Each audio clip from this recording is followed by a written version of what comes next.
Saya ucapkan congratulations kepada semua yang telah menjayakan, especially kepada Puan Sri Tiara Jacquelina dan seluruh produksi. Kerana saya tengok inilah masanya untuk anda semua kalau nak tengok lebih lanjut mengenai pementasan MAD ni, mengenai idikan yang ada, sejarah Kuala Lumpur. Ada banyak benda yang kita boleh belajar and they make it very interesting. Supaya kita contoh, example, kalau dulu saya tak tahu bahawa dulu pada tahun 1881 ada the Great Fire destroy the town of Kuala Lumpur at that time, and that was the history. So saya sangat-sangat recommend untuk semua orang kat luar sana datanglah beramai-ramai untuk tengok pementasan MAD ni. It is very good, very interesting, it is very different because kita sekali akan rasa engage in this pementasan.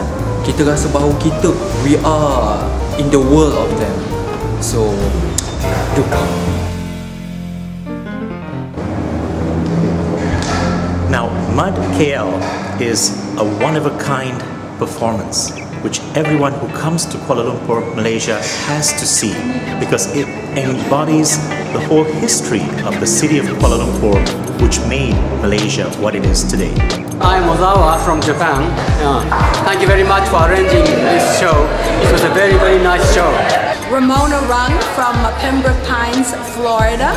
And this show was just phenomenal. I don't know if I'm being televised or just having a photo made here, but this is the best show I have seen in years. It's phenomenal, and if anyone has the opportunity, for goodness sakes, don't miss it. And besides that, the price is right.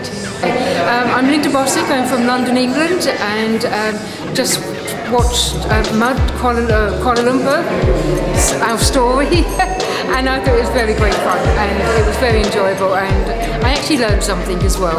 Okay. Hi, I'm Helen Oliver, I'm from England, and I just watched MAD and enjoyed it. What do you think of this show?